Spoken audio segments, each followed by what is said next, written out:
Hello everyone, कैसे हैं आप सब लोग। उम्मीद करता हूं आप बहुत अच्छे होंगे, खुश होंगे और स्वस्थ होंगे।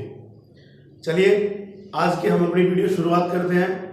पिछली वीडियो में आपने देखा कि हमने आपको बताया कि ताल किसे कहते हैं, ताल कहाँ प्रयोग में लाई जाती है, किस तरह से उनके चिन्हों का प्रयोग किया जाता है, और उसी के साथ हमने आपको बताया था कि जपताल का स्ट्रक्चर क्या है, उसका स्वरूप क्या है, उसकी टेबल कैसे बनाई जाती है, और जपताल का जो परिचय है वो कंप्लीट परिचय मैंने आपको बताया था।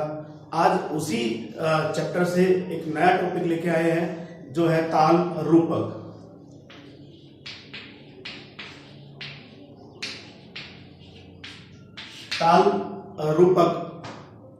ताल रूपक के बारे में पहले आप जान लीजिए कि ताल रूपक एक ऐसी ताल है पूरे संगीत के अंदर जो एक विवादित ताल है।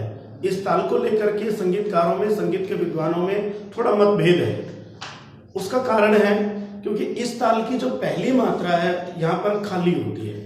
पिछली वीडियो में मैंने आपको बताया था कि किसी भी ताल की पहली मात्रा पर सम होता है, सम से ही ताल की शुरुआत होती है और सम पर ही ताल खत्म होती है। लेकिन रूपक ताल की पहली मात्रा पर खाली होती है। इस कारण से ये संगीतकारों में एक मतभेद है।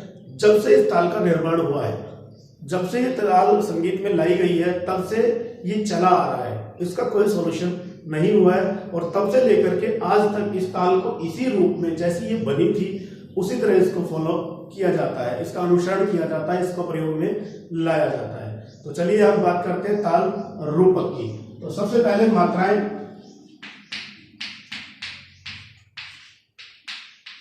इस ताल में 7 मात्राएं होती हैं। फिर आता है विभाग,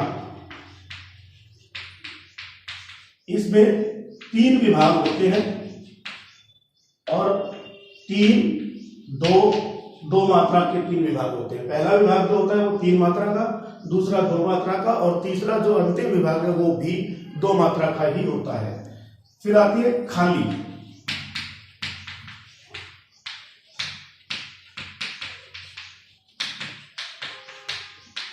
पहली मात्रा पर। इस ताल में हम सम नहीं लिखेंगे, इस ताल में सम नहीं होता है, इसकी पहली जो मात्रा है वो खाली होती है। उसके बाद आती है ताली। इस ताल की देखिए पहला विभाग जो 3 मात्रा का है, और मैंने आपको पिछली वीडियो में बताया था कि किसी भी ताल में जो चिन्ह लगते हैं वो उस ताल के किसी भी विभाग की पहली मात्रा पर ही चिन्ह लगता है। तो पहला जो विभाग है वो हमारा 3 मात्रा का है, और 3 मात्रा की जो पहली जो मात्रा है वो फर्स्ट मात्रा है, और उस पर हमने खाली लगा दिया। उसके बाद जो 2 मात्राएं बचती है, दूसरी और तीसरी, उस पर कोई चिन्ह नहीं लगेगा। उसके बाद आता है दूसरा विभाग जो कि 4 और 5 मात्राओं को मिला करके दूसरा विभाग बना है। तो अगला जो चिन्ह आएगा वो चौथी मात्रा पे आएगा, क्योंकि दूसरे विभाग की जो पहली मात्रा है वो चौथी मात्रा है, तो उस पर हमारी दूसरी ताली होती है, उस पर होती है। तो हम लिखेंगे ताली कौन सी मात्रा पर है, चौथी मात्रा पर, चौथी। और अगला विभाग है 2 मात्रा का जो कि 6 और 7 को मिला करके बना है। तो अगली जो ताली आएगी हमारी वो आएगी छठी मात्रा पर, छठी मात्रा पर। इस प्रकार का जो इसका स्वरूप बनेगा, जो स्ट्रक्चर बनेगा वो बनेगा खाली पहली मात्रा पर, ताली चौथी और छठी मात्रा पर। अब इसके बाद आता है इसका परिचय। आप जब परिचय लिखेंगे इसका, तो एक बात का विशेष ध्यान आप लोगों को इस ताल के परिचय में रखना है कि ये जो सम नहीं है, इसकी पहली मात्रा जो खाली है, इस बारे में हमें चर्चा जो है इसके परिचय में करनी है। इसके ऊपर एक विशेष फोकस रखना है हमारा। हमें ये बताना है कि इस ताल की पहली मात्रा यदि सम नहीं है, खाली है, तो हम ताल की शुरुआत कैसे करते हैं, क्योंकि ताल की शुरुआत तो सम से होती है जबकि इसकी पहली मात्रा खाली। इस बात की सारी चर्चा हम इसके परिचय में करेंगे जब इस ताल का इंट्रोडक्शन हम देंगे। तो चलिए शुरू करते हैं इस ताल का परिचय। मैंने पहले भी बताया था, किसी भी चीज का जब परिचय दिया जाता है तो उस ताल के या जिसका भी हम परिचय दे रहे हैं उसके नाम से शुरू किया जाता है। तो हम बात करते हैं ताल रूपक की, कि ताल रूपक में 7 मात्राएं होती है। इस ताल में 2 मात्रा के 3 विभाग बनाए जाते हैं। इस ताल की पहली मात्रा पर खाली तथा चौथी और छठी मात्रा पर क्रमशः दूसरी और तीसरी ताली होती है। अब बात आती है इसके सम की बात हम यहाँ पे विशेषकर लिखेंगे, अगली लाइन से लिखेंगे, इस ताल की पहली मात्रा पर खाली माना जाए या सम माना जाए, इस विषय पर विद्वानों में मतभेद है।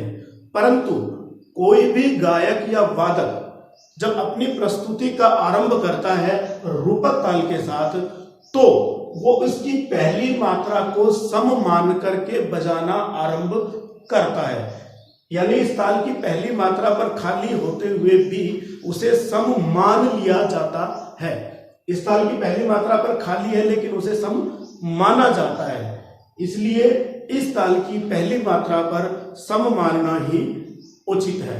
इस ताल का प्रयोग गीत, गजल, भजनों में किया जाता है और इसका प्रयोग शास्त्रीय संगीत में भी किया जाता है।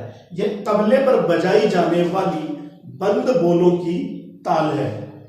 ये तबले पर बजाई जाती है और इसके जो बोल होते हैं वो बंद होते हैं। इस ताल की ए गुण और दुगुण इस प्रकार है।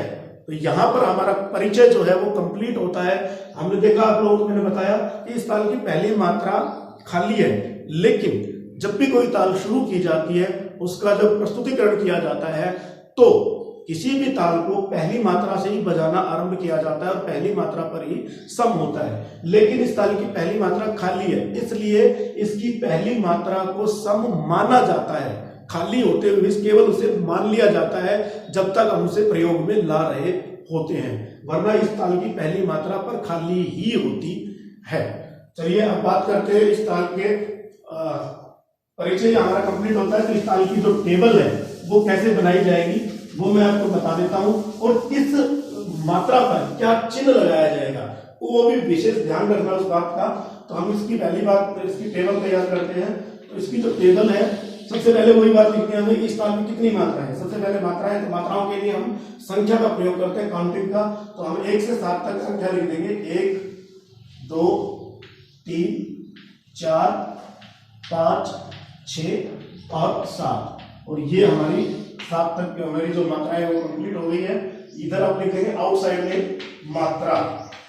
ये जो टेबल जो हमने बनाई है, मैंने आपको बताया था कि टेबल चारों तरफ से कवर्ड होनी चाहिए, left right up and down, चारों तरफ से ये कवर्ड होनी चाहिए, ओपन नहीं होनी चाहिए किसी भी साइड से।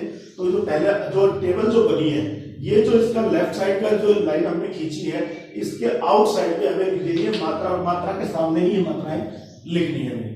उसके बाद आता है इसके विभाग। इस ताल में कितने विभाग है? तो इस ताल में 3 2 2 के 3 विभाग बनाए जाते हैं। तो पहला जो विभाग है वो 3 मात्रा का है, 1 2 3, और इस तीसरी मात्रा के बाद हम एक सीधी रेखा खींच देते हैं। अब आप देख पा रहे हैं कि ये देखिए एक विभाग बन गया है, एक बॉक्स बन गया है यहाँ पे। अगला दूसरा और तीसरा विभाग 2 2 मात्रा का होता है, इसलिए 5 और 6 मात्रा के बीचों बीच हम एक रेखा खींच देंगे जो इसे 2 भागों में डिवाइड कर दी है। अब आप देख रहे हैं कि 1 2 3 इस ताल के जो है 3 विभाग हमारे बनकर तैयार है। अब हमें सबसे पहले लिखना है कि कौन सी ताल की हम टेबल बना रहे हैं। तो हम ताल रूपक की टेबल बना रहे हैं, ताल रूपक, और कौन सी लय में बना रहे हैं, कौन सी लयकारी में उसकी टेबल बना रहे हैं। तो हम सिंगल लय में बना रहे हैं, यानी ए गुण में, ए गुण की टेबल बना रहे हैं। अब आता है दूसरे पेपर पे बोल। इस ताल के बोल क्या है, कौन से होते हैं इसके? तो इसके बोल है ती ती ना धी ना धी ना।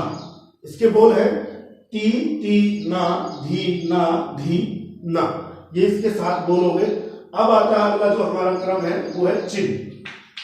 आउटसाइड में इधर लिख देंगे टेबल के और चिन्ह लगाना है। अब देखिए मैंने आपको बताया था कि रूपक ताल की पहली मात्रा पर खाली होती है, तो हम यहाँ पर, लेकिन एक बात और बता दूं मैं आपको कि जब ताल रूपक का प्रयोग किया जाता है इंस्ट्रूमेंट पे तो इसकी पहली मात्रा को सम माना जाता है। लेकिन अब इसका मतलब ये नहीं है कि आप यहाँ पर सम का चिन्ह लगा देंगे। इस ताल की पहली मात्रा खाली होती है तो चिन्ह भी खाली का ही लगेगा। कुछ स्टूडेंट इस पे खाली और सम दोनों चिन्ह लगा देते हैं, ये रॉन्ग है एक प्रकार से, और खाली सम लगा देते हैं तो ये बिल्कुल 100% रॉन्ग है। इस पे सम कभी भी नहीं लगाया जाएगा, जो चिन्ह लगेगा वो खाली का ही लगेगा, क्योंकि इस ताल की पहली मात्रा खाली होती है। सम केवल उसको जब प्रयोग में लाते हैं तब माना जाता है। इसका असली जो रूप है, जो वो है खाली का है। अगला जो विभाग हमारा दूसरा और तीसरा जो विभाग बचता है तो उसके ऊपर हमारे क्रम से दूसरी और तीसरी जो ताली होती है तो 4 नंबर पे हम लगाएंगे 2 नंबर और 6 नंबर के नीचे हम लिख देंगे 3। ये दूसरी और तीसरी ताली हमारी यहाँ पर हो गई। तो इस प्रकार की ताल की टेबल जो है ए गुण की कंप्लीट है, यहाँ पर तैयार होती है। अब बात करता हूँ मैं दुगुण की। दुगुण बनाने के लिए मैंने आपको बताया कि हमेशा ही एक गुण पर जैसे आपने बनाई थी सेम उसी प्रकार आपको टेबल बनानी है, 7 मात्राएं लिखनी है, उसके जितने विभाग उसमें उस ताल को डिवाइड करना है। उसके बाद डबल के बोल लिखने हैं। जो दुगुण बनाएंगे तो मेरे पास स्पेस नहीं है, मैं इसी में आपको दुगुण बना के दिखाता हूँ।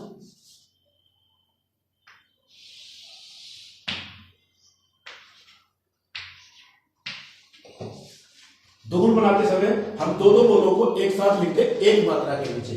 तो हमारा पहले जो बोल है की ना धी, ती ना धी ना धी ना।